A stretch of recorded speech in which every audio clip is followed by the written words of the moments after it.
Seja muito bem-vindo à nossa estreia aqui no podcast, um projeto muito especial, onde nós temos o interesse de compartilhar com vocês mais sobre a nossa intimidade, vocês conhecerem mais o que tem por trás da profissional Elisângela e da marca Ateliê Design. Então, esse espaço aqui é para você se sentir em casa. Através dos comentários, você pode dar sugestão também, me dizer o que você achou desse nosso primeiro episódio.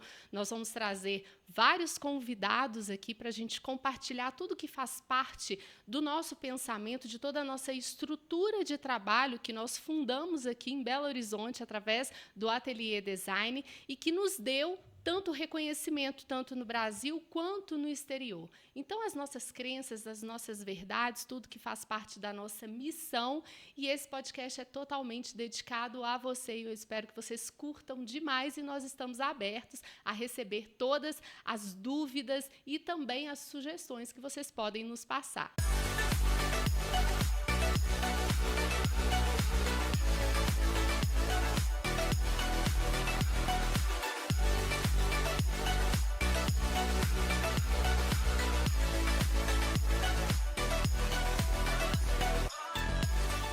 E para esse nosso primeiro episódio, eu trouxe uma convidada muito especial que eu conheço já há mais de 8 anos. Tive a oportunidade de trabalhar com ela e em um espaço onde ela tinha o escritório e eu com o Ateliê Design.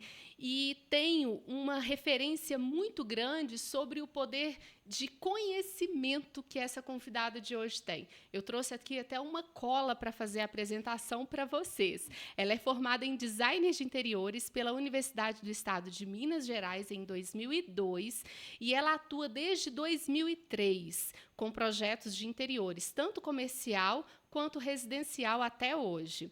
Ela possui MBA em Marketing pela Universidade Federal de Uberlândia, que foi concluído em 2004, mestre em Designer pela UENG e doutoranda em Design também pela UENG, com defesa agora no próximo mês, e desde já a gente deseja muito sucesso nessa nova jornada. Sua tese defende a relação do homem com o espaço habitado, partindo do princípio da psicanálise e da filosofia. Desenvolveu um método, o método Casa Viva, que traz para a praxis do design de interiores e da arquitetura as teorias da psicanálise. É professora no ensino superior desde 2004, ministrando as disciplinas de projeto de mobiliário e visual merchandising. Atualmente, com as disciplinas de estética e linguagens, psicologia da comunicação e psicologia ambiental. Pós-graduada em psicanálise desde 2020, atualmente atua também como psicanalista, dando consultoria em saúde mental nas organizações. E nessa nossa estreia, eu tenho Luciana Avelar, a Lu. Muito obrigada, viu, Lu? Obrigada a você pelo convite. É uma honra estar aqui no primeiro episódio desse trabalho tão lindo que vocês construíram. Obrigada. E assim, você sabe que eu já te falei em outras ocasiões que eu sou muito fã do seu trabalho, da forma como você se coloca como profissional, né? E a gente conversando sobre esse projeto, eu falei assim, não, vamos começar com a Lu, que eu tenho certeza que a gente vai agregar muito conhecimento para nós e transmitir isso também para as outras pessoas. Que responsabilidade. Vamos ver se estou à altura. Com certeza. E a frase, o tema de hoje, eu retirei, inclusive, das suas postagens, do seu material, né? Que é a relação do homem com o espaço habitado. E isso tira a gente daquele potencial de vislumbrar uma casa apenas por estética. Sim. A gente tem um olhar muito mais aprofundado, né, da nossa moradia, de onde nós vamos viver ali com a nossa família e construir esse lar, Sim. esse local de refúgio. E hoje a gente vai conversar sobre isso. Primeiro, eu queria que você se apresentasse. Bom, a ideia desse trabalho, ela partiu, obviamente, do meu trabalho como profissional, né? Dentro do contexto, tudo começou no contexto do projeto residencial em si. Então, quando você atende um cliente, o cliente vem com um briefing para você e muitas vezes esse briefing não está delineado de uma maneira fácil de entendimento, porque as pessoas vêm justamente com aquilo que você disse, com referências de Pinterest, referências de revista, que muitas vezes não são adequadas à realidade daquela família ou daquela pessoa em si. Então, eu sempre tive um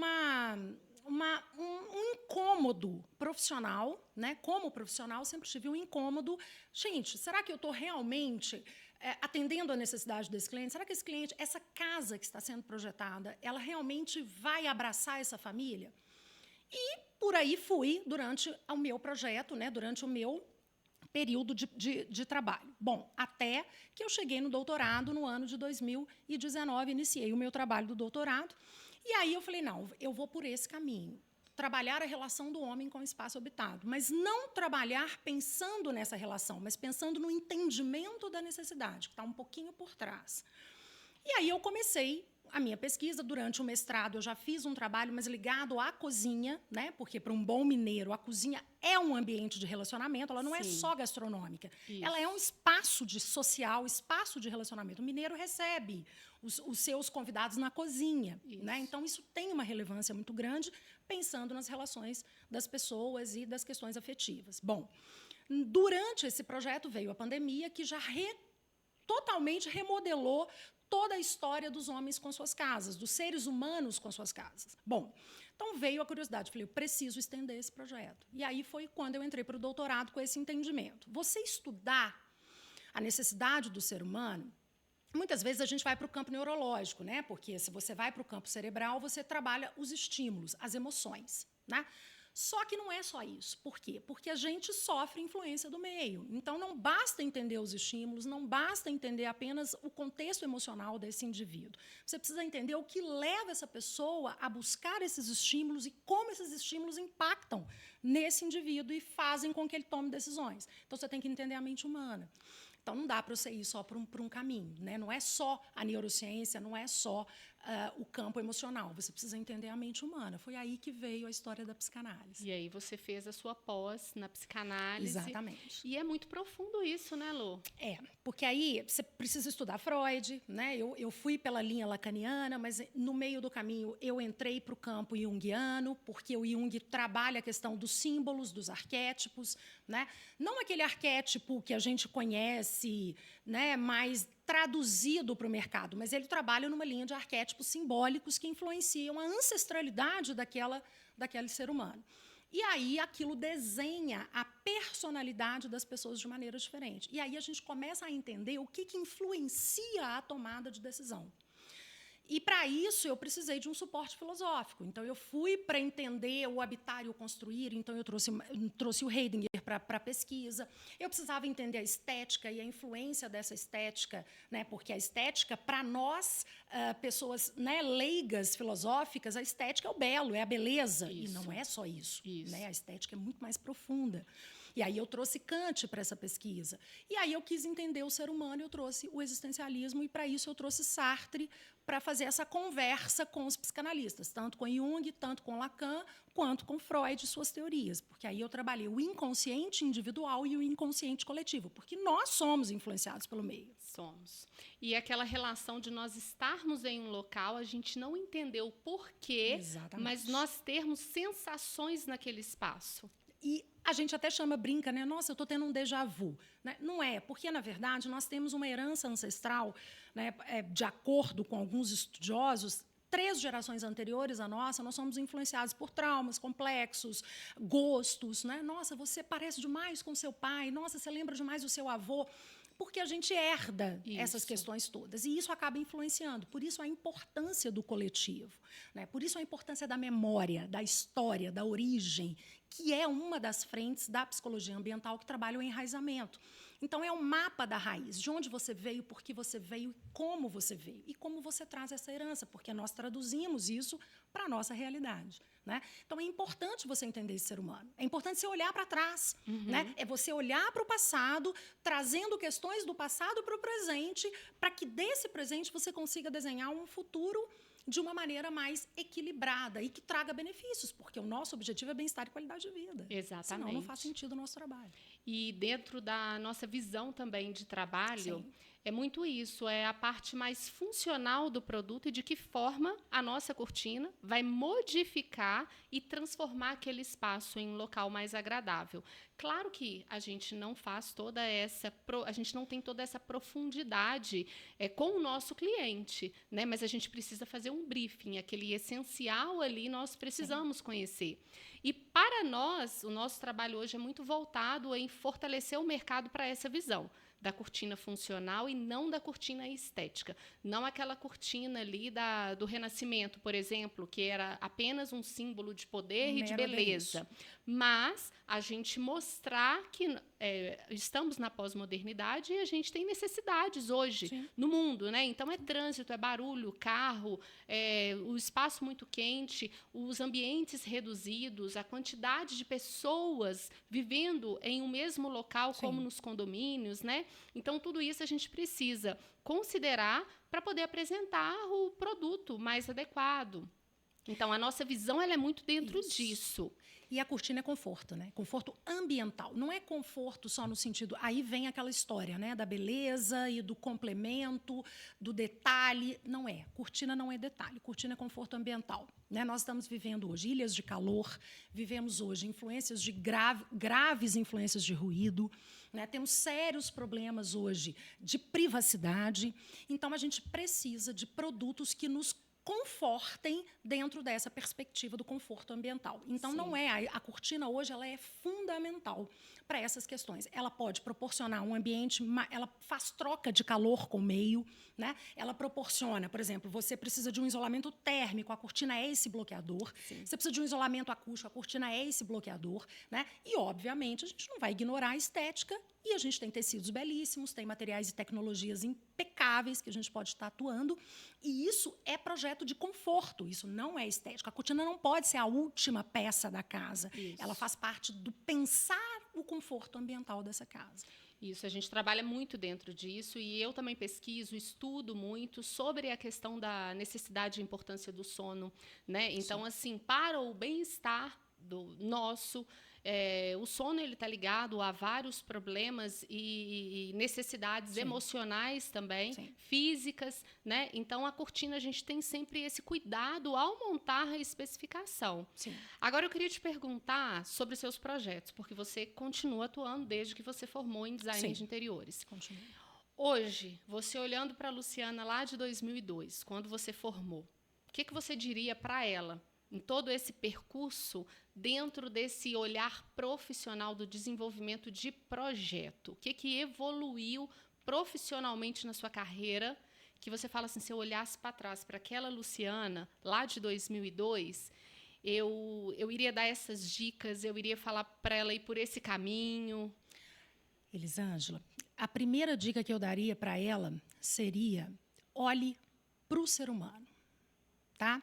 É o primeiro ponto, porque nós, profissionais do design de interiores, da arquitetura, temos um modelo glamuroso de trabalho, buscamos ali uma realização pessoal, nós temos a necessidade de ter um trabalho reconhecido, queremos trabalhos memoráveis, né?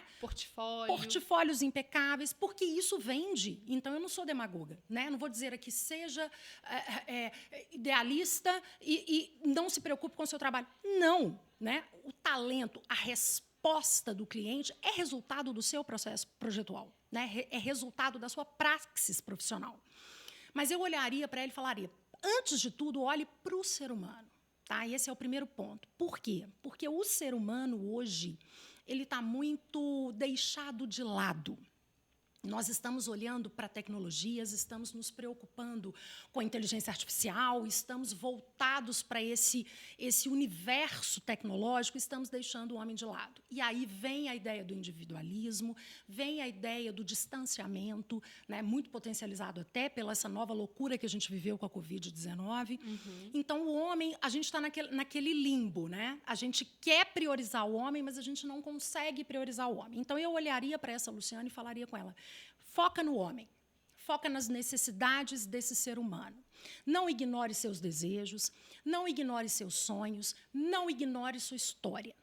olhe para esse ser humano. A partir do momento que você olhar para esse ser humano, ofereça o que a tecnologia, o mercado e a indústria têm de melhor para esse ser humano. Porque quando você olha para o ser humano, você entende o que ele pode gastar, você entende o que ele tem condição de investir, você entende a realidade desse ser humano, você sabe o que ele pensa e como ele age, compreende a funcionalidade. Por que eu desenvolvi esse método? Porque o método ele passa por 3 fases. A primeira é a anamnese, que eu roubei lá da psicanálise.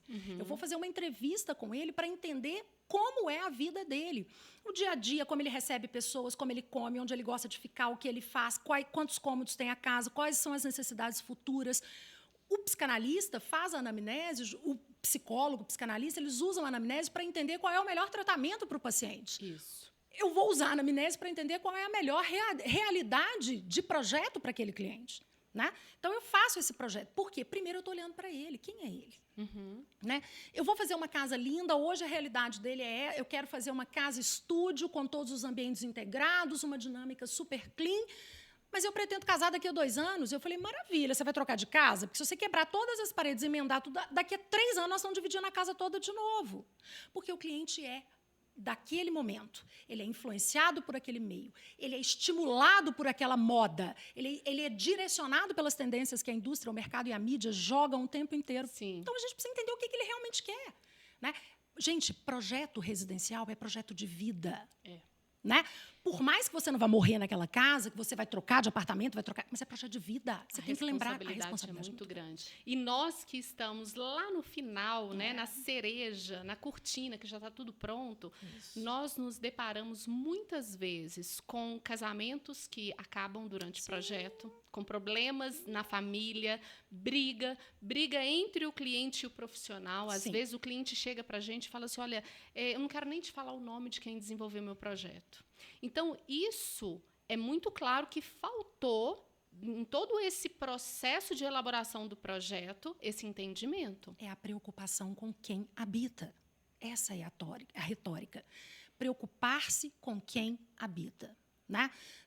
Eu não estou preocupada com um projeto memorável que eu vou postar no meu portfólio. Estou preocupada com aquele ser que habita. Sim. Porque existem 2 frentes hoje que a gente precisa se preocupar. Eu prefiro ser indicada pelo meu cliente para um outro cliente pelo resultado de bem-estar e qualidade de vida que eu proporcionei para ele, não só do ponto de vista residencial, porque nas organizações, projeto corporativo, projeto comercial, também. Né? O cliente do meu cliente precisa estar bem. Os funcionários do meu cliente precisam ter espaço, ergonomia, funcionalidade, interatividade. Né? Nós estamos dividindo, quebrando paredes, unificando pessoas e não estamos dando qualidade e bem-estar de trabalho. Então, essa leitura ela vale para qualquer ambiente. Então, o que a gente precisa hoje se preocupar? Com quem habita o espaço. É porque eu tenho que me enxergar naquele lugar. Se eu não me vejo naquele lugar, então eu tenho que estar, tem que estar equilibrado comigo. Exatamente. Não é? E isso é fundamental, porque o que acontece? Quando a gente vai para o campo, na esfera do modismo e da tendência, a gente deixa de lado a realidade do cliente. Então, quantos clientes, quantos projetos eu recebi para modelar o espaço, porque o cliente não cabia dentro da própria casa. Ele não se via representado ali. Não tinha memória, não tinha história, não tinha nada ali. Eu lembro direitinho de uma cliente que falou comigo, falou assim, olha, a minha arquiteta colocou um monte de persiana, eu não consigo mexer nessas persianas, eu gosto do cheiro do tecido, da fluidez da cortina. Falei, maravilha, então vamos trocar as persianas por cortina? Fizemos uma doação de persianas. Por quê? Porque ela gostava da cortina de quando ela era pequenininha, que ela puxava na casa da avó. Isso é memória. Sim. Uma simples entrevista. É memória afetiva. Uma simples entrevista, eu saberia disso. Sim. E você percebe que hoje nós temos palavras muito bonitas, como memória afetiva é uma delas. Sim. Mas na aplicação, essas palavras elas não funcionam assim, elas não encaixam na aplicação. Aí vai vir um lado professor, Elisângela. O que acontece? O que acontece? A gente tem a tendência, a gente ser humano, tá? Nós temos a tendência a adotar palavras bonitas porque aquilo vende, né? E nós estamos vivendo hoje uma coisa gravíssima, que é a indústria do conhecimento. O que as pessoas estão vendendo hoje? Conhecimento. Né? Qualquer pessoa que fala bonito, grava um vídeo, posta na internet, vira autoridade. Sim. Então, muitas vezes, as nossas pesquisas estão embasadas por pessoas que não têm um conhecimento aprofundado. Sim, então, a isso gente é verdade. reproduz esses modelos É verdade. comportamentais. Quando a gente reproduz isso, a gente precisa pesquisar. Então, por exemplo, a psicologia ambiental está na moda. Porque é uma palavra que apareceu e está vendendo. Porque a psicologia está vendendo. Né? É neuro isso, neuro aquilo, psico isso, psico aquilo.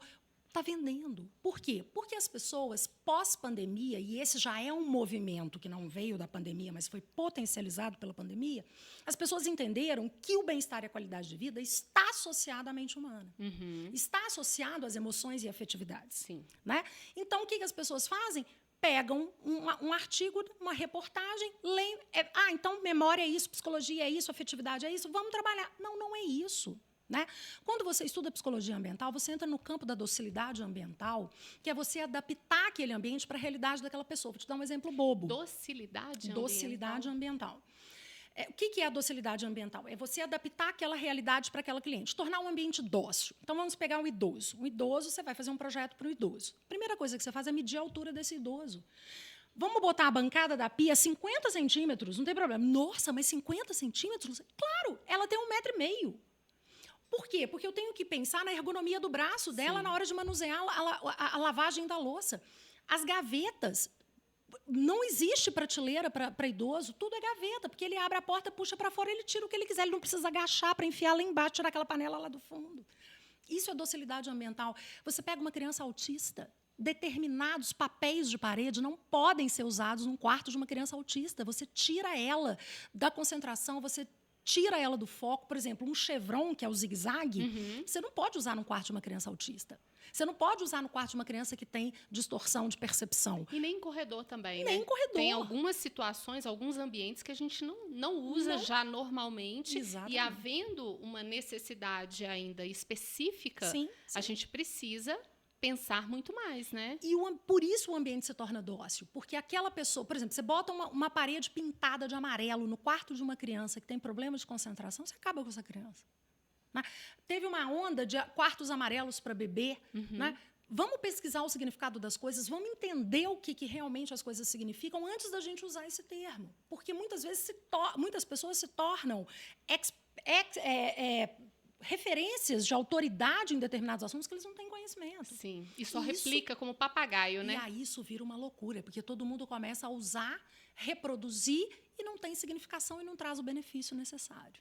Para os meus alunos, porque a gente faz a formação para outros cortineiros concorrentes, né? Apresentando esse nosso formato de trabalho, todo esse nosso olhar, que ele está respaldado dentro de vivência, dentro de curso, dentro do que eu estudei, eu como designer de interiores também, a Silvia também como designer de interiores, tudo que a gente vivenciou, trabalhou e esse entendimento que nós temos mais aprofundado para não só um produto, um objeto, um commodity, mas algo que vai modificar. Exatamente. Então, isso é algo que eu falo muito com os alunos, com quem participa dos nossos treinamentos. Gente, observa a fonte.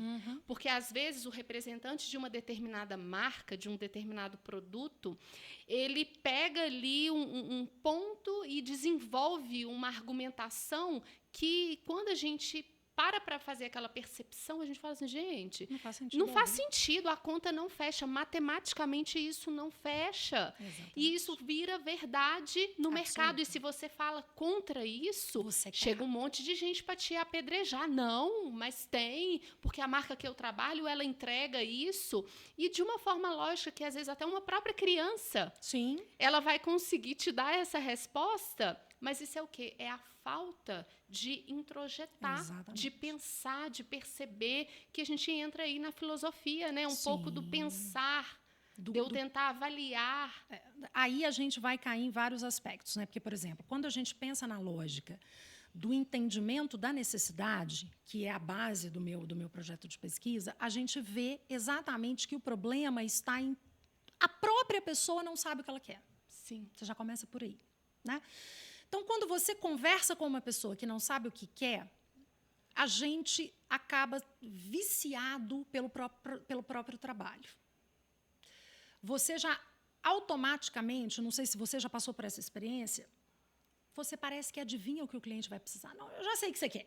Fica tranquilo, porque eu já entendi o que você quer. Você não entendeu. Você não conversou. Às vezes você quer fazer um atendimento mais rápido, você quer olhar o seu lado, a sua necessidade. Você não entendeu. Então, você não entendeu. E aí, quando a coisa começa a se desenrolar, no sentido, por exemplo, até pensando na lógica das escolhas dos materiais, das escolhas dos revestimentos, das escolhas dos adornos, das escolhas das cortinas, das escolhas dos produtos, você não sabe o que vai ser melhor para aquela pessoa. Sim. Então, a gente tem que ter muito cuidado com isso. Isso é muito sério, porque você entra... Aí eu vou retornar àquela fala. Nós estamos trabalhando com um sonho de vida. Casa é capa protetora. Isso. Bachelard fala isso, né? A casa é a nossa capa protetora. Sim. Né? Quando o Bachelard coloca essa casa como uma capa protetora, ele faz uma analogia ao útero materno. Nós, seres humanos... É muito profundo isso, não é? Sim. Por exemplo, se você pegar pela lógica existencialista, né, no homem, a existência precede a essência. No animal, a essência precede a existência. Então, o animal nasce, já sai andando, ele sabe o que ele tem que fazer. Se a mãe dele abandoná-lo, ele sobrevive. Nós, não. Né? Então, a gente sai do útero materno, para onde que a gente vai? Para casa. E a gente só sai daquela casa depois que a gente está protegido, que a gente está consciente, que a gente está estruturado para enfrentar essa sociedade. Então, a casa é um refúgio, como diz... Aí estou parafraseando Bachelard. A casa é um refúgio. A casa é o segundo útero. A casa é capa protetora. Então, quando a gente entende a responsabilidade do que significa essa casa... Pesado, não é? Você muda completamente a forma de pensar a casa. E pensar a casa de quem vai habitar, porque a casa não é sua, a casa não é para você. A casa é para quem habita. Então, quando a gente olha para esse ser, a gente muda a interpretação do processo. Porque você está melhorando a vida de outra pessoa ou não. Exatamente. Aí você pega nos aspectos mais delicados, que é tornar aquele ambiente dócil, acessível, direcionado, capaz de potencializar. Eu gosto sempre de trazer esse exemplo. Para pessoas com determinados diagnósticos, o ambiente potencializa totalmente o desenvolvimento do tratamento. Não é à toa que a psicologia ambiental, a maior parte do seu estudo é direcionada ao ambiente hospitalar, porque o ambiente influencia no desenvolvimento do tratamento do paciente. Sim. Isso é muito sério. Muito. Isso é muito sério. Então, o que a gente faz? A gente, muitas vezes, ignora a funcionalidade e nós temos hoje ferramentas no mercado para tornar aquele ambiente mais acessível. Por que a gente vai olhar só o que está na moda e deixar de lado a tecnologia? Nós temos que aprender a lidar com essa tecnologia. A tecnologia está ali para beneficiar. Ela é ferramenta nas nossas mãos. Ela não é imprescindível. Então, a gente vira muito refém da tecnologia, da indústria, do mercado, do modismo, da mídia, e muitas vezes esquece que a nossa função está lá atrás. Nós somos designers. Designers é solucionador de problemas. Qual que é a premissa principal do design? Solução de problemas. Então, eu não estou ali para vender piso, não estou ali para vender, eu estou ali para solucionar problemas. Né? Então, é pensar a coisa 3 passos atrás do que realmente ela é. Se com essa mentalidade você consolidar um portfólio elegante, capaz de entrar... Então, entre para o mercado, seja um profissional que vá ser reconhecido pela capacidade que você tem de melhorar o bem-estar e a qualidade de vida. Não porque você tem projetos memoráveis. Sim. Não porque você tem projetos de casa-cor. Né? Isso é importante? Poxa, isso é gostoso. É uma forma de ter o teu trabalho reconhecido, mas essa não é a essência do nosso trabalho. E esse reconhecimento profissional e pessoal nosso passa por isso, por você saber que você está indo além, você está entregando mais. Muito mais. Hoje, eu costumo muito falar com os nossos clientes e na entrega das cortinas a gente manda até um bilhetinho, um recadinho. E uma das coisas que eu gosto de fazer eles entenderem é que nós somos gratos por nós fazermos parte daquela família. Exatamente. Que eu não estou entregando um objeto. Eu estou fazendo parte daquele lar, eu estou ali, o ateliê está ali representado. E, principalmente, quando o seu produto, a sua cortina, entra na casa do cliente, começa o seu relacionamento com ele ali. Sim. Porque se aquela cortina não atender a expectativa dele para o direcionamento ao qual ela foi direcionada, por exemplo, se é para isolar um ruído, se é para troca de temperatura, se ela não executar bem feito o teu papel, o problema está com você. Sim, exatamente. Né? Porque pensando como especificadora, eu sou intermediária entre você e o cliente. Sim. Né? Só que quando eu chego para você com um projeto, falo assim, Elisângela, eu preciso isolar termicamente, acusticamente, esse quarto dessa criança que fica do lado de um CD lá de centro de distribuição. Então, eu preciso ter um isolamento acústico. Não adianta eu querer um produto porque ele é mais bonito. Você tem que vender o que vai funcionar. Exatamente. Porque é você a responsável pelo seu produto lá dentro. Então, a sua qualidade de especificação, muitas vezes, pode ir contra a minha como profissional, eu, Luciana, arquiteta e decoradora. Né? Por quê? Porque você tem que vender aquilo que realmente vai funcionar. Então, você tem que me corrigir, porque é ali a sua função. E isso é confiança. Por que eu sempre, quando tenho projetos aqui, eu vou para você, não é porque eu sou sua amiga, é porque eu confio na sua especificação. E eu sei que você vai me educar a escolher o melhor produto. E essa é a relação de amizade que existe entre um profissional. Sim, e a gente já deixou de fechar contratos em função disso, porque a gente entendeu que o cliente ia ficar frustrado. Sim. Ou que com pouco tempo o produto não atenderia aquela necessidade. O produto iria, por exemplo, uma persiana de madeira num sol poente. Não funciona. Então, determinados produtos a gente já não aplica e outras questões que vão além. Né? E algo que eu tenho percebido muito também, Lu, é que a gente, às vezes, não entende muito a nossa casa. E os problemas que nós temos ali, o que a gente faz? Corre para o médico, corre para o consultório, corre para... E a gente está acelerado. Eu tenho uma experiência que essa semana minha ficha caiu, muito interessante. Eu cismei que eu estava com uma lesão no meu braço. Aí eu fui para o ortopedista, eu fiz exame, fiz fisioterapia, várias sessões de fisioterapia, tomei remédio, vários remédios, e minha lesão não melhorava. E eu pratico crossfit, né? Então, a primeira questão é culpa do crossfit, é culpa do crossfit. E eu continuei treinando normal. E a Silvia comprou um colchão novo esses dias, e a Silvia está em lua de mel com o colchão novo dela. E ela fala no colchão... Aí, final de semana passado, eu falei com o Thiago assim, Thiago, vamos virar o colchão? Que de tempos em tempos, já tinha um tempo que não virava o colchão. A gente pegou e virou o colchão. Acabou. 2 dias depois, minha dor já estava diminuindo. Eu falei assim, que eu acho que minha dor é relacionada ao colchão. Passou mais alguns dias, ele falou comigo assim, eu acho que agora eu peguei o lado ruim do colchão. Estou entendendo a sua lesão. Olha para você ver a nossa falta de tempo para nós, Sim. de pensar e de observar o nosso lar.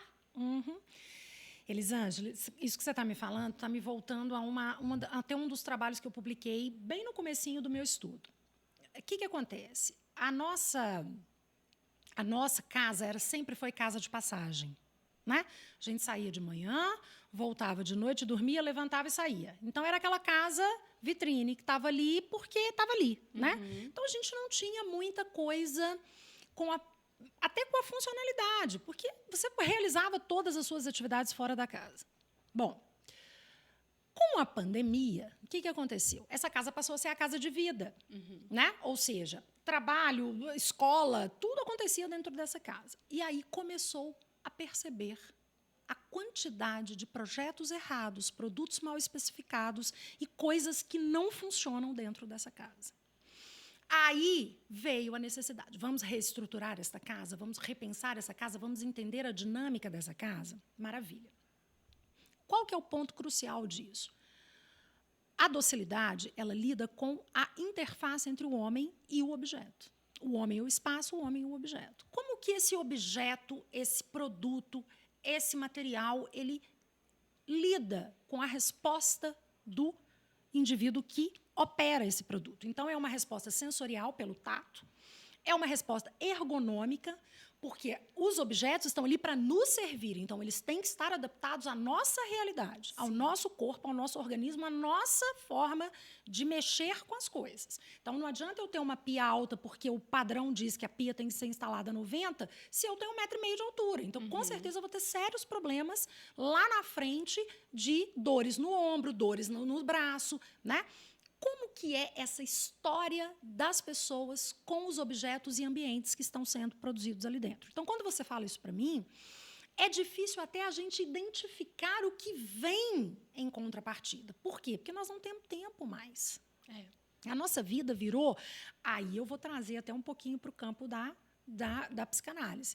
Sabe aquela história de profissional multitarefas que colocaram na nossa cabeça? Sim. Que agora você... Aí né, você deve ver que eu sou uma psicanalista, enfim, professora, O é isso. currículo cheio. É isso, o currículo tem que estar Mãe, cheio. esposa. Exatamente, o currículo tem que estar cheio. A Luciana está onde nesse currículo? A atividade... Não tenho tempo de fazer atividade física, não tenho tempo de tomar banho, porque eu tenho 1 milhão de coisas para fazer. O meu dia começa às 6 da manhã, acaba às 11 da noite, a hora que eu saio da universidade. Eu dou aula todas as noites. Que horas que você vai fazer uma atividade física? Não tem tempo. E a casa começou a ganhar essa jogada de lado. Então, a gente começa a completar. Eu vejo imediatista, vamos resolver o problema aqui, pego isso, compro isso. Isso funciona para quê? Você tem isso para quê? O que isso vai trazer de benefício para você? E a mesma coisa os ambientes. Né? Nós compramos as coisas muitas vezes... E outra, a compra pela internet. Sim. Que é a compra por impulso. Como que você compra? Eu ainda não consegui entender isso, mas como que você compra uma roupa se você não consegue experimentar? Isso, para mim, não consigo entrar na minha cabeça. Mas tudo bem, não preocupa não. Voltou, você devolve. Você não compra. Você não compra uma cortina pela internet. A experiência, né? Não é só a experiência, é o contato. Nós somos seres de contato. A gente precisa ver as coisas, experimentar as coisas, entender a dinâmica das coisas para depois adquiri-las. Porque senão a gente começa a ter coisas jogadas pelos cantos. E essa casa não é mais de passagem, gente. Nós temos uma casa que temos parte do nosso dia de home office. Sim. Isso tem que nos servir de alguma forma. Exatamente. No nosso caso, Lu, das nossas vendas virtuais, a gente tem todo um parâmetro de atendimento. Exatamente. Então, aí a gente consegue entender aquele cliente, as necessidades dele para a gente fazer. Exatamente. Agora, essa questão de você entrar num site e tal e escolher ali, eu também vejo que isso não funciona porque você não sabe o que você vai receber. É algo muito seco. Né? Então, a gente não tem a gente não tem respaldo de que vai ter funcionalidade. Aí tem só os aspectos visuais. A gente para nesse campo visual apenas. Que é a maior parte das compras. Porque o que acontece? Quando você... até parece que eu estou indo contra a tecnologia e a funcionalidade das relações virtuais. De jeito nenhum. Eu consigo te entender. O que eu estou colocando aqui, Elisângela, é que em qualquer esfera, lembra que você me perguntou o que você diria para aquela Luciana lá de trás? Olhe para o homem. Né? O mundo digital está aqui para nos servir. O mundo digital, o mundo virtual está aqui para nos dar suporte. E é maravilhoso. Sim. Ele otimiza a nossa vida em 200%. Não, olha para você ver, é uma aula. Sim, né? Exatamente. Esse nosso vídeo é uma aula, conhecimento que as pessoas conseguem adquirir através da internet. E é de graça. Sim. Né? Você não investe nisso mais. Então, o que acontece? O que eu acho importante desse processo das relações virtuais e do mundo digital? Humanização dessas relações. Você precisa personalizar o teu atendimento para a pessoa entender o que ela está comprando. Ela não precisa ir lá na sua loja, desde que ela receba uma estrutura de especificação e conhecimento que seja capaz dela entender o que ela realmente está comprando. E que você compreenda realmente o que ela está precisando, para você oferecer o melhor produto. Isso é o sucesso do seu trabalho, isso é o conforto do cliente. Essa é a humanização. Você não precisa tocar nas pessoas para humanizar o relacionamento com as pessoas. Exatamente. Né? Você precisa entender quem são aquelas pessoas. E aí são aqueles clientes que nos trazem outros bons clientes. Exatamente. É o famoso e antigo boca a boca. Exatamente. Né? Que Exatamente. ele é a forma mais eficaz da gente já inserir uma nova negociação com um cliente que já conhece nosso trabalho. Claro. Ele já sabe o que ele vai receber, né? Então, Lu, assim, a casa, quando ela não tem esse lado humanizado, esse estudo, ela pode, inclusive, trazer doenças, Com né? certeza. Com certeza. E aí, a pessoa, o morador ali, ele pode ter um consumo alto de medicação, né? Porque, às vezes, a doença, a gente vai entender aquela doença, para a cura da doença, a gente pensa só no remédio. Sim. Né? Então, esse remédio que ele passa a fazer parte da vida da pessoa. Eu vou te dar um exemplo.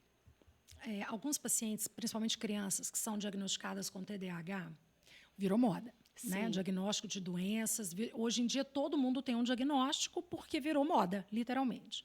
Só que as pessoas esquecem que elas estão sendo estimuladas o tempo todo, por todos os lados. Né? Então, você entra no quarto de uma criança, há 20 anos atrás, 30 anos atrás, você tinha ali uma meia dúzia de brinquedos, né? Você tinha um ambiente ali mais real, palpável, né? E você tinha ali um quarto bonitinho. Maravilha. Hoje você entra no quarto de uma criança, você tem 1 milhão de brinquedos, 500 tipos de jogos digitais diferentes. Tablet, celular. Todos os computadores e etc, etc.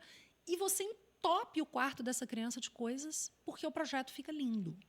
Cheio de papéis estampados, cores nas paredes, coisas penduradas, objetos decorados, quadros e etc, etc.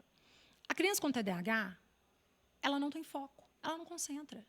É claro que ela não consegue, ela tem 1 milhão de opções, ela tem 1 milhão de coisas ali para ela lidar. Não estou falando que é só o quarto, tá? Uma série de fatores. Entendi. Mas o lugar de refúgio que ela vai... Gente, a gente chega em casa, a primeira coisa que você faz é deitar no sofá, tirar o sapato e dar uma relaxada. A casa, ela tem essa função. Sim.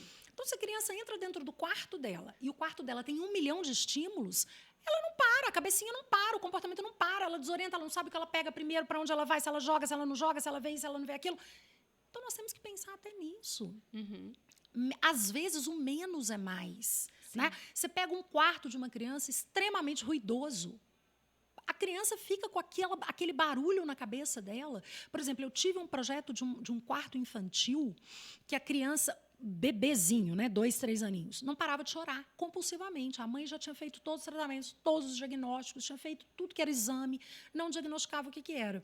Aí ela falou, Luciana, estou pensando em reorganizar aqui a casa para ver se a gente consegue uma dinâmica melhor, para ver se eu consigo melhorar alguma coisa nesse quarto. Gente, durante 10 minutos que eu conversei com ela tinha uma sala de televisão do lado, que o pai dela morava com ela, escutava televisão... Super alto. Super alto, porque ele tinha problema auditivo. O que eu fiz com ela? Falei, vamos trocar o quarto do neném de lugar? Passei o quarto do bebê para o último lugar, coloquei cortinas e tecidos nas paredes da sala de TV, sim, para ajudar, isolei o quarto da criança, com bastante tecido também, cortinas e tal. Acabou.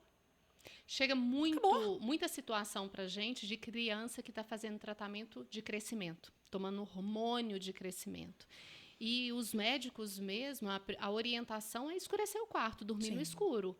Então, entra com a parte de medicação, com todo o tratamento, mas há necessidade de atingir o sono profundo. Então, assim, se uma criança, às vezes a criança ela não está desenvolvendo habilidades, né? Dificuldade na escola, dificuldade para fazer tarefa. E... às vezes é o próprio ambiente ali. Exatamente. Então, ela não dorme, ela não descansa, ela não atinge o sono profundo, já acorda cansada, não alimenta direito. Essa rotina que nós vivemos, que você falou agora há pouco, de multitarefas, a gente tem passado isso para as crianças também. Sim. E é isso. E esse ritmo, né? O nosso ritmo influencia como as crianças constroem o próprio ritmo de vida, porque nós somos influência, gente. Sim. Os filhos olham para os pais e fazem o que os pais reproduzem, o comportamento e a fala dos pais. Então, tudo que a gente faz respinga neles. Né? A forma como a gente lida com a nossa dinâmica do tempo influencia nos nossos filhos. E a forma como a gente organiza o espaço da nossa casa influencia os nossos filhos. Sim. Né? Então, a dinâmica da casa é parte de um processo de criação. Né? Então, se eu quero proporcionar para o meu filho, né, um ambiente saudável, equilibrado, gente, é uma casa equilibrada, com funcional, que tem as necessidades atendidas, e não playground, e não parque. Né? Por quê? Porque essa criança não... Gente, leiam Domênico de Masi, ócio criativo. Né? Qual que é a palavra? Domênico de Masi? Domênico de Masi. Ah, eu vou de Masi. Antigo, ócio criativo. As pessoas precisam entender que o ócio é importante. Eu morro de rir, porque uma das palavras que eu mais escuto da minha filha é mamãe, estou entediada. Eu falei, gente, desde os 8 anos que ela fala, mamãe, estou entediada. Como assim você está entediada, filha? Porque não tem o que fazer. Eles não conseguem ficar 5 minutos sem ter o que fazer. Aí pega o tablet, pega. Sim. Aí, outro dia eu cheguei para ela, ela estava lá jogando no videogame com o tablet ligado. Eu falei, não, ou um ou outro. Por quê? Porque eles estão o tempo inteiro com todos... Isso, gente, é estresse. E o Isso não causa fazer estresse. nada, a gente precisa aprender a não fazer nada. Lá em casa, eu falo isso com meus Se meninos. permitir. Eu falo assim, ó, agora é hora de não fazer nada. É Então, isso. agora é hora de vocês curtirem, porque é nesse momento que vocês vão pensar, vão desenvolver e vão descansar também a cabeça, a quantidade de informação, né? É necessário, é necessário. E Porque o cansaço físico, você deita e dorme, o cansaço mental não tem fim. É. E ele vai somando, né? Vai Exatamente. acumulando e a partir do momento que a gente tem esse acúmulo, vem as Aí doenças. vem a loucura. Exatamente. E aí a gente tem essa sociedade como a gente vê hoje, né? Todo mundo vivendo Medicado. essa loucura e medicado e remédio Você e toma essa remédio confusão para toda. aguentar a loucura. Você não para a loucura. Você compra o remédio para você continuar na loucura. E aí o remédio acalma, você aumenta a sua loucura. Isso é uma bola de neve que vai estourar daqui a pouco. Né? Que a gente precisa aprender a conviver com isso. Por que, que a gente trabalha saúde mental nas organizações? Por que, que o meu projeto trabalha saúde mental nas organizações? Eu chego nas organizações e eu olho os ambientes. Eu mudo, às vezes, a posição das coisas de lugar, você melhora o desempenho profissional das pessoas. Sim. Né? Às vezes é necessário diminuir uma luz, uma intensidade lumínica, porque detona a percepção das pessoas, aquilo tira as pessoas do senso comum. São pequenas coisas. Gente, Cores. verde, planta nos ambientes. Né? Mas não adianta você chegar lá e entupir as coisas de planta, ambiente. Sem sentido. Não é assim que funciona. A gente precisa de cuidado para entender o que aquilo está impactando e é a percepção do diagnóstico. Então, hoje, mais uma palavrinha que está na moda, saúde mental. Que as pessoas não sabem usar. E a sua forma de trazer para o mercado também todo o seu conhecimento é através do método Casa Viva. Sim, aí é um projeto que vai ser defendido Sim, agora, no próximo que está mês suscetível agora. a ajustes e adaptações, né? Então, vai ser defendido agora. E, a partir daí, o que acontece? Esse método é o que eu tenho para oferecer para os meus colegas de trabalho. Não é um método para o cliente, é um método Sim, para eu o profissional. Vi que é uma caixa. Né? E esse método ele é dividido em 3 etapas. Que 2 atuam na etapa do briefing e uma atua na etapa do brainstorm. E eu venho aplicando esse método desde o começo do meu doutorado e venho percebendo a resposta nos meus clientes através da aplicação do método e a otimização do meu tempo de trabalho, já que estamos falando de tempo. Sim. O que acontece? O método ele é dividido em 3 etapas. A primeira é a anamnese, né, que eu chamo de anamnese investigativa, que é aquela reunião que você tem com o cliente que ele te passa a sua necessidade. E ali eu faço uma ficha. Essa ficha tem perguntas direcionadas ao estilo de vida daquele cliente, se ele é solteiro, se ele é casado, se tem filho, se mora pai. Então, eu tenho um direcionamento. É um padrão? Não.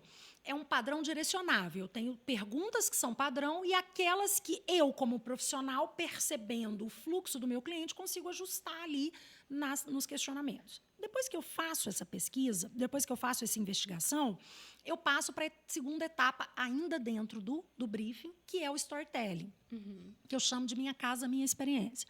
E essa é a mais importante, a meu ver, e a mais gostosa para nós profissionais e para o cliente. Eu passo para o cliente um material, o cliente faz um vídeo. Então, ele vai na casa, anda pela casa, gravando o ambiente que ele mais gosta, e o que tem nesse ambiente que ele mais gosta, e o ambiente que ele menos gosta, por quê? Então, ele começa a me falar, não gosto disso por isso, amo esse espaço por causa disso, aqui, geralmente, eu faço isso. Então, através desse vídeo, vídeos pequenos, de 5 minutos, você tem informações riquíssimas, porque ele me mostra o dia a dia dele. Ele, sozinho, eu não estou lá na casa junto com ele, eu não estou influenciando ele, eu não estou direcionando as escolhas dele. Ele está fazendo no momento que ele está relaxado. Quando eu recebo esse vídeo, eu sei de objetos afetivos, eu sei de cores que impactam mais ou impactam menos, eu entendo dinâmicas funcionais do espaço. Volumetria. Eu percebo, às vezes eu escuto ruídos que vêm de fora na hora da gravação. Nossa, eu tenho que me preocupar com o conforto ali do ponto de vista de ruídos, porque tem problemas ali. Observe iluminação natural, iluminação artificial, intenso, o ambiente está claro, está escuro. Então, o vídeo me mostra coisas que o cliente não fala e me traz referências importantes que o cliente jamais falaria comigo numa entrevista cara a cara. Né? E aí eu parto para a terceira etapa, que é o brainstorming coletivo.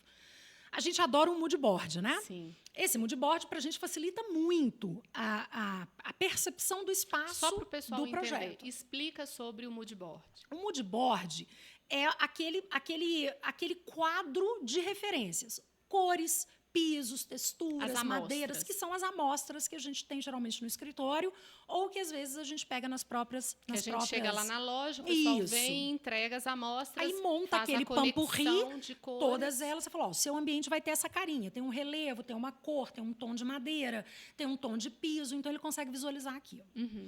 Só que, geralmente, a gente faz esse trabalho na hora de apresentar o projeto final para o cliente. Né? Então, o cliente olha o projeto e olha as referências. E ele vai falar, gostei disso, não gostei, gostei daquilo, não gostei, vamos trocar. Aí você tem que voltar para o escritório e refazer o teu projeto todo. O mood board experimental, por isso ele chama experimental, é uma caixa que eu geralmente ofereço para os meus colegas, para quem quiser, fica na mesa de reunião do cliente, do escritório, do arquiteto, e numa dessas reuniões de brainstorming, antes de projetar, o cliente já brinca com as amostras. Então, ele já pega ali eu tenho amostras padrão. Tons de madeira, não me preocupo com veio, não me preocupo com marca, não me preocupo com nada disso. Preocupo com madeira clara, escura e média.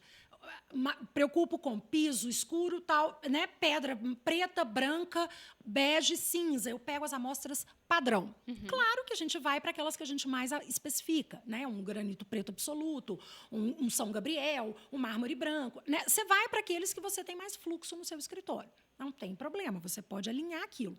Uma cartela de cores padrão, eu desenvolvi 6 cartelas dentro do método que são influenciadas pelo estudo dos arquétipos junguianos. Então, fazem composições. Ali eu trabalho tons equilibrados, neutros e vibrantes, que montam uma composição para o ambiente do cliente, mas não necessariamente o cliente tem que escolher uma específica daquelas cartelas. Ele pode brincar com a cartela de cores. Então, nessas amostras básicas, o que eu faço? Eu sento com o cliente e falo, que cara a sua casa quer ter? Escolha seus revestimentos. Adoro madeira clara, adoro madeira escura. Então, ele faz uma brincadeira ali de meia hora na sala de reuniões que ele adora, eles adoram, porque cliente adora mexer com essas coisas. Sim. Quando ele olha, ele fala, nossa, é isso que eu quero para minha casa. Ótimo, você vai projetar em cima daquilo. Então, você já sabe que é o verde na parede, que é a madeira clara ali, que é o piso. Aí, você vai escolher marca e cores, de acordo com o orçamento do cliente. Entendi. E aí, não tem correção de projeto. E segundo, você responsabiliza o cliente pelas escolhas. Ele fez a escolha. Não foi você que direcionou a ele. Sim. Então, se der errado, a responsabilidade é dividida. Sim. O cliente se sente parte do processo, não só do ponto de vista da responsabilidade do projeto, mas, principalmente, ele se sente respeitado. Olha, o profissional escolheu o que eu gostei. É claro que ali, se você vê uma escolha errada, você fala assim, olha, esse piso muito branco, nesse ambiente, não vai dar certo. O que você acha desse? Que é o posicionamento do profissional. Que é a sua função. Né? Não é livre-arbítrio. Sim. Você está ali para orientar. Até mesmo foi por isso que você foi contratado. Né? Então, você já tem aquela primeira coisa. Hora que o cliente sai do seu escritório, o projeto está pronto. É só você jogar para o desenho. Aí você já sabe a cor, o tipo de revestimento, aí depois você vai brincar. Então, a resposta que eu tenho dos meus clientes é, otimizou muito o meu tempo, não só do ponto de vista das saídas para a escolha de produtos, como principalmente dos ajustes, porque às vezes a gente faz vários ajustes, isso é normal, né? E segundo, eu me senti respeitada e ouvida. Isso, para mim, porque não tem uma linha de raciocínio única. Não. É nosso, o projeto foi nosso. Eu com ele, ele comigo.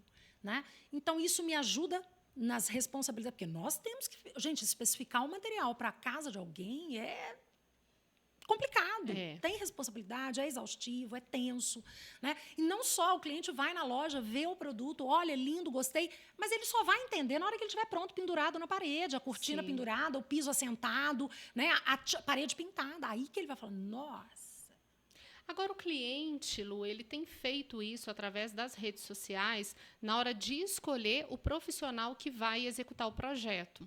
Hoje nós temos também uma linha de profissionais, por exemplo, tem profissionais que trabalham mais quarto infantil, tem profissionais Sim. que trabalham mais cores vibrantes, Sim. tem profissionais mais minimalistas, e o profissional segue mais ou menos aquela linha ali de Sim. projeto. Sim. E o cliente se identifica e o procura por aquilo. Pela sua experiência. Como que você vê isso? Você acha que já seria um tipo do cliente ter essa percepção Sim. do que ele quer, Sim. das vontades, dos desejos? Sim. Isso funciona muito bem, até a gente brinca, né, dentro do contexto acadêmico, a gente fala dos coletivos. Né? O que são os coletivos? São os conjuntos de profissionais que se associam e cada um tem a sua experiência de trabalho e compartilha com aquela experiência. Não são escritórios individuais, né? Não são escritórios de sócios, são individuais. Né? E ali você tem, eu vou procurar no coletivo tal, eu quero fazer um projeto de quarto. Então, já dá um direcionamento para aquele profissional que gosta, que faz e que tem experiência com quarto. Como que eu vejo isso, Elisângela?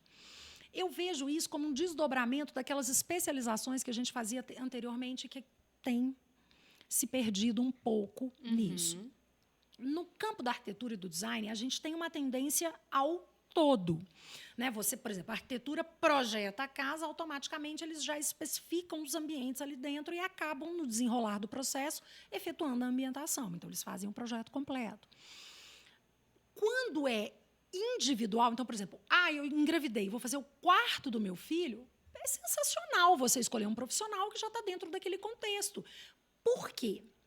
Porque nós, profissionais, eu acho que as pessoas vão compartilhar isso comigo, é humanamente impossível você ter um conhecimento que te habilite a ter uma experiência e uma expertise em todas as esferas de um projeto residencial ou comercial. Concordo com você. São milhões de detalhes. Né? Desde do piso ao teto, né? Do teto ao piso, são zilhões de opções de cores, de materiais. É humanamente impossível. No nosso nicho mesmo, os profissionais parceiros, você sabe disso, Sim. né? Elisângela, qual que é o tamanho do cortineiro para essa situação? Elisângela, o que essa cortina precisa? Isso aqui me ajuda, né? A gente tem essa comunicação. E como que nós solucionamos os nossos problemas em relação a isso? Com os nossos parceiros. Então, o que acontece? Quando a gente direciona um cliente para um parceiro, quando eu mando o cliente para o ateliê design, quando eu mando o cliente para uma loja de revestimentos, eu não estou mandando porque eu estou interessada no que eu vou ganhar em benefício daquilo. Eu estou mandando porque eu sei que o que for especificado por esses meus parceiros vai ser bem feito. Vai ter uma resposta positiva para o cliente. E você tem a visão de finalização do seu projeto. Exatamente, porque eu tenho responsabilidade sobre aquilo. Exatamente. Né? Então, por exemplo, você vai para uma automação hoje. Gente, é 1 milhão de detalhes de automação. Eu não tenho conhecimento suficiente para fazer um projeto que seja bem feito de automação. Eu preciso de um parceiro de automação que vá me orientar como deve ser feito. E outra, existem várias possibilidades num consenso de automação. Né? A gente não tem condição de saber todas as possibilidades. Por quê? Porque o mercado lança novas tecnologias o tempo inteiro. A dinâmica, ela é diária. Não dá, gente. É humanamente impossível. Não tem como acompanhar. Né? E o que está acontecendo com esses profissionais direcionados a determinados ambientes? Porque quando o cliente não fecha com o teu parceiro, você fica louca. Não é porque você vai deixar de ganhar alguma coisa, é porque você não sabe o que vem. Porque ele entra na internet, ele vai olhar uma loja lá, não sei aonde, tá muito mais barato, porque ele não sabe o que ele está comprando. Aquele produto chega na casa dele, caixinha de surpresas. Né? Você compra, na maior parte das vezes, gato por lebre. Dá certo? Dá, com certeza. Mas você não sabe a qualidade do que você está comprando, a durabilidade do que você está comprando, a capacidade e potência do que você está comprando, a instalação do que você está comprando. Eu tive uma cliente uma vez que comprou as torneiras todas nos Estados Unidos porque estava mais barato, chegou aqui, sabe o que ela teve que fazer? O que ela economizou, ela gastou para adaptação daquelas torneiras e a água sai um fio de água.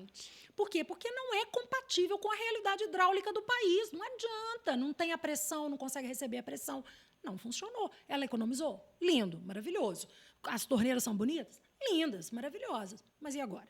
Não deu para aproveitar. Não deu para aproveitar. Minto. Uma delas está lá. Aí ela vai lavar a louça e fica lá, catando o fio da torneira, quer morrer. Mas está lá firme e forte na torneira dela. Então, o que acontece? Cada vez mais as pessoas estão indo para a internet buscando preço e esquecendo de qualidades e especificações. Porque num projeto de interiores, tanto residencial quanto comercial, não é só preço que a gente tem que olhar.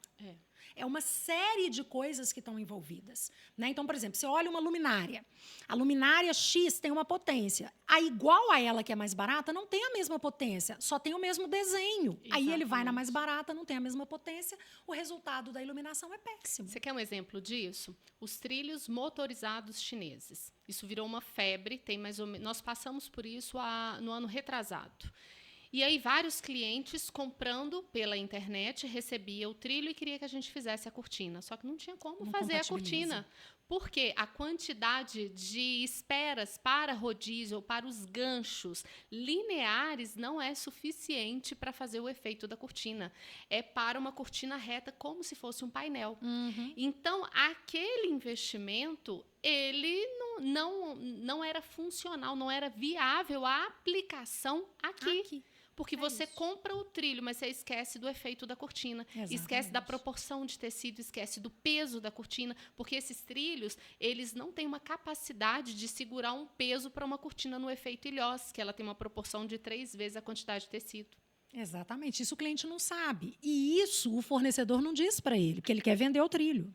Então, ele não está preocupado como o cliente vai usar. Ele nem tem contato com o fornecedor, né? Entra na internet, compra. Então, isso é um problema também para o mercado do decor, né? Exatamente, não só para a indústria, como para nós especificadores. Porque depois, o que acontece? Nós temos que resolver esse problema. Exatamente. O que você vai fazer com esse trilho? Eu falei para você não comprar. Você vai falar, eu te disse? Não, você vai ter que arrumar um jeito de resolver o problema. Só que tem hora que não dá. É humanamente impossível você resolver esse problema. Então, está cada vez mais complicado. Por quê? Porque as ditas autoridades de conhecimento, eles vendem o que eles querem vender. Que é o que você falou no início. Pega um recorte... E acabou. E aquele recorte tem um certo interesse. E as pessoas acreditam. Então, o que acontece? Hoje, o que eu venho mais pregando para os meus alunos, para os meus clientes, até para os meus pacientes? Eu falo com eles o tempo inteiro. Muito cuidado com a fonte e a origem do que vocês estão buscando. Conhecimento, ele não necessariamente precisa ser científico, mas, na maior parte das vezes, é necessário você buscar a origem dessa fonte. Sim. De onde você tirou isso? Procura clientes na sua realidade, no Brasil, que compraram esse trilho. Como foi? Não compra por impulso, não compra porque é legal. São as avaliações. Não adianta. Se você não tiver um mínimo de conhecimento sobre aquilo, busque quem tem. É verdade. Se informe sobre a situação. Porque, às vezes, você vai rasgar dinheiro. E isso é um fruto da compra pela internet. É um concorrente que nós temos, vocês têm no mercado e nós, como profissionais, temos. Por quê?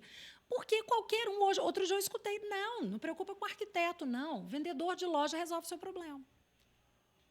E hoje a gente tem até os profissionais, youtubers, os profissionais que passam dicas. E o cliente vai pegando aqueles recortes e inserindo na casa dele sem esse olhar personalizado, porque individual. É um todo, não é pontual. A casa não é pontual. O que funciona para um não vai funcionar para o outro. Exatamente. E a casa, você não pode pegar o recorte daquele influencer que diz essa cortina é ótima e pôr na sua casa. Você não sabe o porquê ela foi especificada ali. Ele explicou? Ela foi especificada porque ela tem isso e isso de material, ela tem esse e esse benefício. Posicionamento do sol, a necessidade acústica, cada ambiente vai ser diferente. Não adianta. Então, não vai funcionar na sua casa, ele não vai ser maravilhoso. E a casa não é pontual. A casa é composição. É um tanto de coisas que juntas fazem uma coisa grande. Ou seja, é o móvel, é a cortina, é a pintura, é o revestimento, é o adorno, é a iluminação, que juntas constroem um ambiente com bem-estar e qualidade de vida. Não é só aquela cortina, ou só aquela mesa, ou só aquele... Não é isso. É um conjunto de coisas. E esse conjunto de coisas tem que ter alguém olhando para o todo. Não pode ser só a cortina, a persiana ou a cadeira. Não. É um conjunto. Exatamente. Agora, o seu método, Lu, como que o profissional consegue adquiri-lo? Então, como que funciona esse essa método, como eu te disse, né, vou defendê-lo agora. A partir do momento que ele for validado academicamente, né, ou seja, ele for aprovado, minha tese for aprovada, né, a partir daí vão ser feitos os refinos para aplicação no mercado. Por quê? Porque, do ponto de vista acadêmico, a gente tem uma estrutura acadêmica com a qual a gente precisa, né, atender, não só do ponto de vista normativo, quanto mesmo científico. Então, a partir do momento que ele for aprovado academicamente, ele vai ser transformado em formato de manual e vai ser aplicado em formato de treinamentos e experimentações para ver se funciona, né? O método está ali para auxiliar. Ou seja, é um método com 3 ferramentas. Essas ferramentas vão auxiliar o seu processo projetual, né? Ela não vai solucionar o teu problema, ela não vai te dar 100% de garantia de resposta, mas ela vai te dar uma orientação para uma tomada de conhecimento mais eficaz, fazendo com que você tenha uma resposta mais direcionada ao sucesso. Esse método ele não é inventado aleatoriamente, ele foi baseado num método que é o método de Baxter, que é um profissional, um designer que já trabalha no mercado há muitos anos, né? Que é desculpa, até falei bobagem, não é o profissional, é um método aplicado Sim. há muitos anos pela indústria, não só do desenvolvimento de produto, quanto também pelos processos projetuais interiores, né? Mas o Baxter ele trabalha em cima dessa premissa. O que eu fiz? Eu peguei um fragmento do Baxter e introduzi novos elementos e ferramentas dentro do método do Baxter. Então, o Baxter é um método que eu aplico, eu atualizei aquilo para a minha realidade e consegui, através disso, uma melhor resposta do meu cliente. E aí, o que eu fiz? Eu peguei o método, juntamente com uma teoria, que é a psicanálise, e a filosofia, e fiz uma união. Então, eu trouxe os conceitos da psicanálise para o processo projetual. Então, eu peguei o Baxter e trouxe o conceito para dentro do projeto dele. E aí eu consegui uma resposta muito positiva. Já foi testado e validado. Também a gente vai ter mais informações. Exatamente. Que, inclusive, eu acho que esse episódio aqui a gente vai ter que repetir depois, né? Porque tem muita informação para a gente poder trazer por aqui. E no mês passado você fez o lançamento dos livros. Fiz. E assim, como eu te disse, Elisângela, você até trouxe aqui, né? Trouxe. Foram 2 livros, que é Materiais e Processos e Acabamentos e Técnicas para o Ambiente Interno. O que esse trabalho me fez? Esse trabalho também veio de uma oportunidade que eu tive com a editora Senac São Paulo para desenvolver um material direcionado a estudantes e profissionais dentro da perspectiva do entendimento dos revestimentos. Então, aí eu falo de cortinas, de papel de parede, de pisos, de madeira, de várias esferas. Então, eu fiz esse estudo, por isso eu tive a condição de trabalhar melhor a construção do moodboard experimental através da publicação desses livros, que é o que eu falo para vocês. Tudo que você faz tem que ter uma pesquisa por trás. Eu não cheguei no moodboard à toa, eu cheguei no moodboard porque eu escrevi esses 2 livros. É o que né? eu falo também.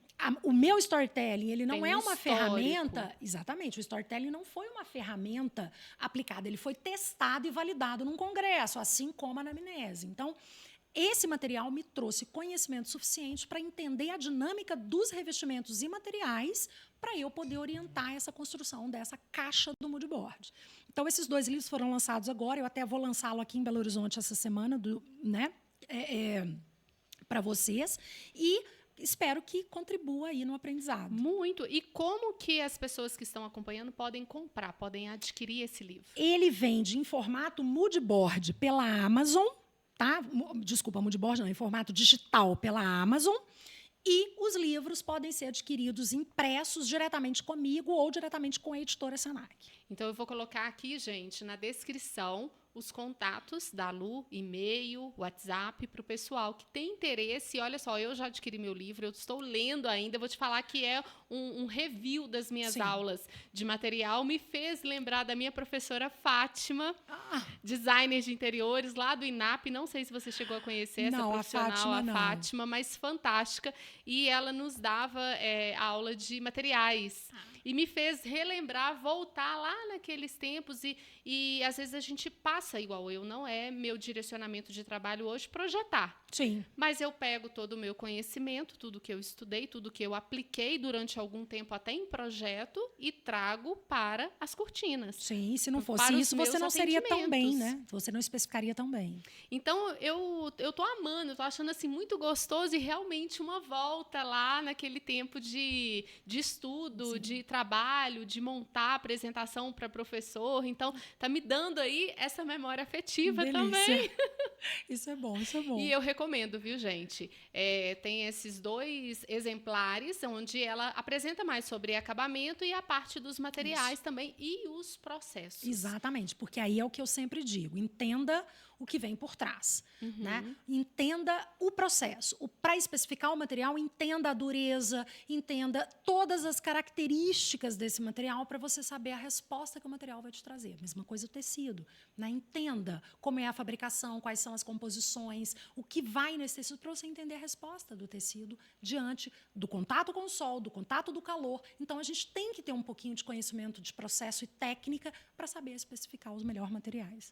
Porque na sala de aula a gente aprende ali sobre a parte teórica. Sim. E no momento da aplicação tem que ter esse algo mais, né? Sim. A gente tem que ter a parte, a sensibilidade e, além disso, conhecimento também. Que é o que você fez aí, tem feito durante toda a sua trajetória profissional. E se eu puder dar uma dica, como professora, gente, nunca parem de estudar.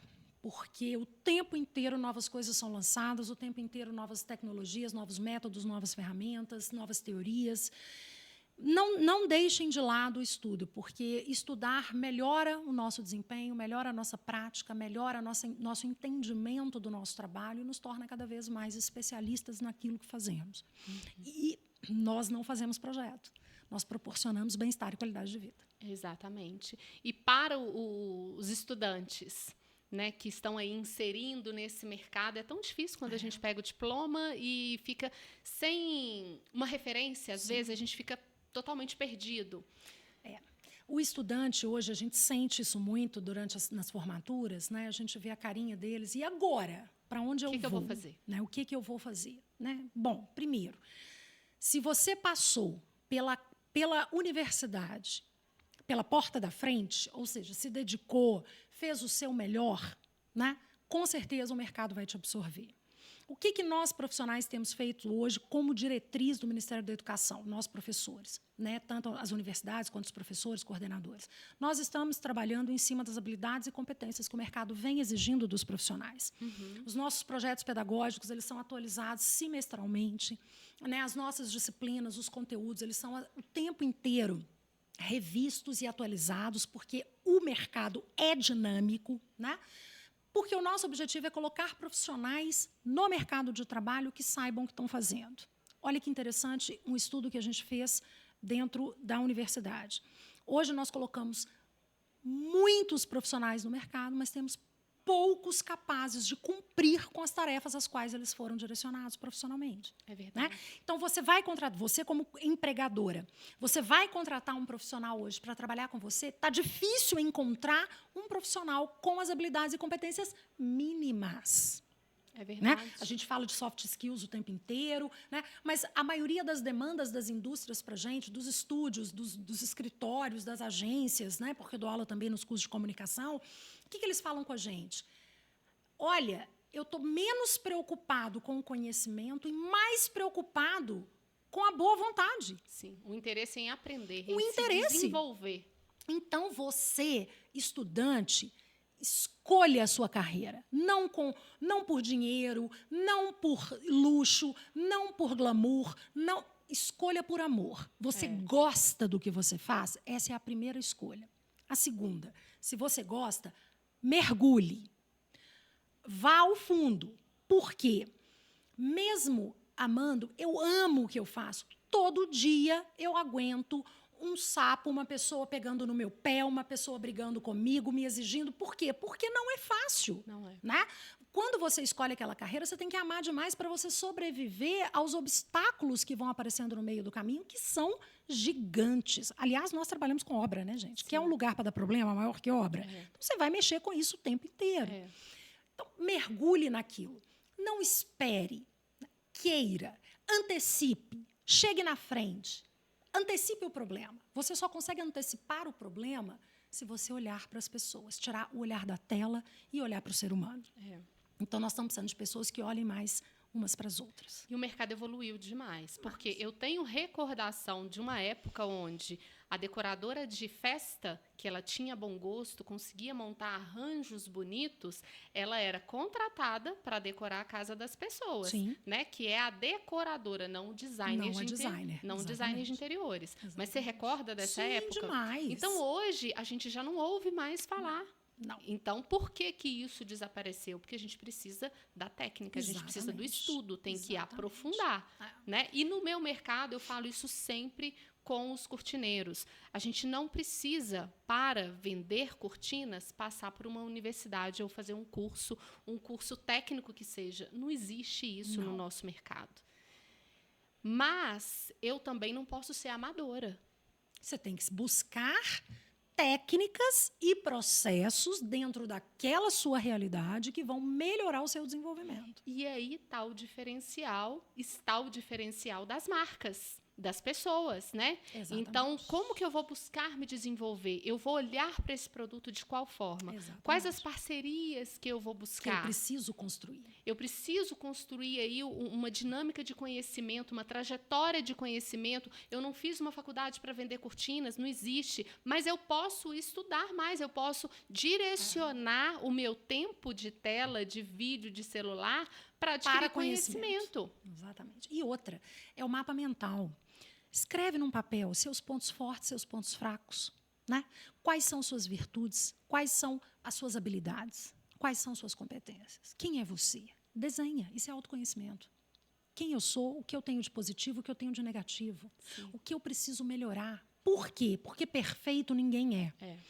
Aí eu vou partir de um tratamento. Quando você trata um paciente psicologicamente ou, né, psicanaliticamente, você não tem a pretensão de cura, você tem a pretensão de controle. Né? O paciente está ali para aprender a se entender o que desperta, o que é gatilho para ele, né? O que tira ele do senso comum e como ele vai lidar com as próprias emoções. Faça um mapeamento, veja suas habilidades, veja suas competências, como você vai lidar com as suas fraquezas, como é que você vai potencializar os seus pontos fortes. Você não precisa ser igual hoje, todo mundo é maravilhoso, todo mundo fala, todo mundo grava. Você não precisa, para você ser reconhecido, você não precisa aparecer, você não precisa gravar vídeo. Você pode trabalhar de outra forma. Entenda o teu... eu quero, Luciana, desenvolver a minha... Então, vá estudar e se aperfeiçoar e se especializar. Mas desenhe quem você é. Gente, olha isso. E aproveitando o início do ano, Exatamente. É uma oportunidade fantástica. É um mapeamento. Para fazer esse mapeamento. Olha só essas dicas, essa aula que nós tivemos aqui. E, Lu, 2025, vida nova. Nossa, vida nova com muito conhecimento, desenvolvimento também. E se a gente não planeja, se a gente não começa a escrever, eu sou da era de escrever. E isso, para mim, faz uma diferença muito grande, porque eu escrevi, eu vou consultar, eu sei que eu tenho aquele cronograma ali, eu tenho aquelas pendências para executar na minha vida. Né? Para mim, isso faz muito sentido e eu gosto de ver as coisas. E essa dica que você deu é visual. E isso que você falou com a gente agora é fantástico. Para quem não tem o hábito de se organizar, não viva mais um ano apenas, né? Porque, de repente, chega final do ano, nossa, o ano foi péssimo, isso foi ruim. Mas quais as referências que eu vou ter para este ano para eu chegar lá em dezembro, olhar para trás e vislumbrar se foi um ano positivo ou não? E quando a gente não desenha, Elisângela, a gente tem a tendência a olhar para as nossas fraquezas como se elas nos definissem. Sim. Né? Todos temos fraquezas, todos temos complexos, todos temos traumas, graças a Deus, porque nós não somos perfeitos. Então, quando você olha para as suas fraquezas do ponto de vista de um mapeamento, você não coloca essas fraquezas como sendo você. Você coloca essas fraquezas como parte de você. E aí você aprende a lidar com elas. Porque a tendência nossa é colocar as fraquezas como um definidor comportamental. E justificativas. E aí vem a doença para justificar. Porque aí o que acontece? Em vez de você procurar solucionar suas habilidades para que neutralize ou potencialize ou administre a sua fraqueza, você vai procurar uma doença que justifique a sua fraqueza. Sim. Exatamente. E aí vem a indústria das medicações. Então, o que eu vou fazer? Se a minha fraqueza é vergonha de falar, em vez de eu buscar um curso, né, de aprender a falar, aprender a me posicionar, não, eu vou procurar um diagnóstico para tomar um remédio para poder diminuir a minha timidez. Não. E os comparativos, porque eu começo a me comparar a outras pessoas, Exatamente. não me desenvolvo e justifico que o meu lado não e o dá jardim certo, do porque eu outro não é lindo, nasci né? para aquilo. O jardim do outro é lindo. É sempre mais bonito que o seu. Você não sabe a dor que ele passou para plantar cada plantinha que está ali. Isso é verdade. Né? Então, a gente entra na internet, vê lá todos o Instagram, Facebook, todo mundo lindo, maravilhoso e perfeito. Né? Divide isso por 20. Porque não é assim que a vida funciona. Ai, Lu, eu tô tão feliz. Eu também. Aprendi tanto. Quem sou eu? Ai, quem me dera poder a gente passar aqui a tarde inteira Ia ser uma delícia. Conversando e conseguir assimilar muita coisa além do que eu já tinha de conhecimento, vindo de você. Eu quero te agradecer demais, assim, foi muito gostoso, eu não sei nem quanto tempo. Ah lá, 1h18. Para mim parece que foi meia hora. E eu que te agradeço a oportunidade. Poder falar um pouquinho do trabalho da gente. Eu que não sou uma pessoa de internet, não tenho muito know-how para isso, estou exercitando essa minha dificuldade. Poder estar aqui com você hoje, falando um pouquinho do meu trabalho, com toda a humildade do mundo, porque eu não tenho tanto conhecimento assim, eu estou o tempo inteiro em busca de novos conhecimentos. Né? O fato de eu ter escrito um livro não me torna especialista máxima nisso, me torna uma pessoa que teve um cuidado de buscar algo além do óbvio. Né? Então, eu estou o tempo inteiro buscando. E a gente tem muito pouca oportunidade para falar. A gente tem muito pouca oportunidade para trocar. Então, estar aqui hoje, para mim, é uma honra. E eu te agradeço demais, primeiro, por ser você e a Silvia, que são pessoas queridíssimas para mim, que Obrigada. Eu tenho um carinho muito especial por vocês. E, segundo, por ter a oportunidade de poder compartilhar um pouquinho daquele conhecimento que eu venho lutando com tanta dificuldade, tanto sufoco para chegar até aqui. Ai, nós que agradecemos. E você pode ter certeza que vai ter o convite dessa segunda edição que nós vamos fazer aqui, viu? Vindo de Ribeirão Preto, a gente vai achar uma brecha aí na sua agenda para ter você aqui com a gente. Vai ser um prazer. Obrigada. Muito obrigada, viu, Lu? Obrigada. Eu espero que vocês tenham gostado dessa nossa edição inicial. Eu amei, aprendi muito e em breve nós estaremos aqui com mais um Pode Cortinar.